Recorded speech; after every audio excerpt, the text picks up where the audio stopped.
Hafiday, I'm Uni Caballero from the Pacific Daily News, and here are our top stories from the PDN newsroom. According to a Tuesday meeting of the Guam Education Board, several public schools are left with no one to cut their grass after one of the two vendors providing the service quit. Board member Maria Gutierrez raised concern that there are now several schools asking parents to cut the grass so that the students can play on campus playgrounds. She said a vendor for the service was not interested in renewing their contract. The issue comes as the Guam Department of Education schools are up for re-inspection to renew their sanitary permits and stay open for the kids. Reports from the Department of Public Health and Social Services show that overgrown school grounds are a cause for demerits upon health inspection and do contribute to failing grades at school campuses. Board member Angel Sablon said CL Taitano Elementary School, due for re-inspection this month, has started calling on the Department of Parks and Recreation to help with grass cutting.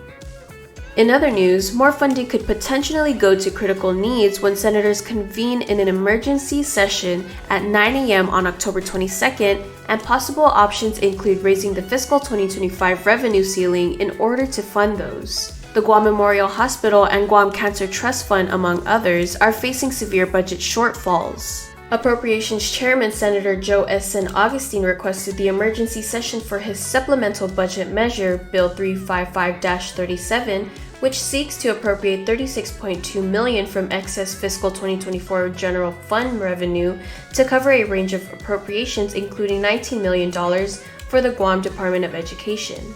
In calling the session, Speaker Therese Terlahi certified that emergency conditions exist, and she specifically mentioned the urgency surrounds GMH's ability to provide critical services amid its dire financial situation.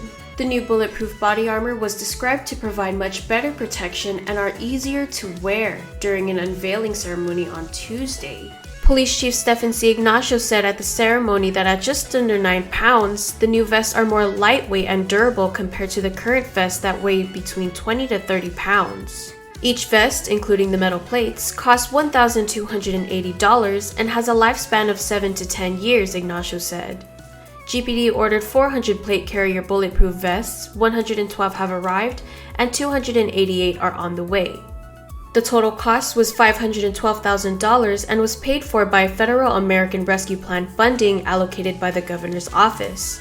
Ignacio said GPD plans to ensure that all uniformed officers get the new vest, and once they are fully issued, GPD will implement new guidelines ensuring that our officers are much safer than they are today. In other news, Ethan James Akiningok Mendiola and Frank Joseph Gumatautau Regis Jr. are in custody in connection with a September 9 murder and subsequent arson at a resident on Chalancareta in Dededo, the Guam Police Department has announced on Tuesday. The victim was identified as Ryan Chaco, 37. Guam Fire Department personnel discovered Chaco's charred remains after responding to a structure fire at a Dededo home, and the case was turned over to GPD's Criminal Investigation Section. An autopsy later revealed that Chaco had sustained multiple sharp injuries to his neck and chest, and the chief medical examiner ruled the death as a homicide, GPD said. Both suspects confessed their involvement in Chaco's death and the subsequent destruction of evidence. According to the police, Mendiola admitted to stabbing Chaco in self-defense, claiming Chaco had attempted to strangle and sexually assault him. For more of these stories, go to GuamPDN.com and follow us on social media.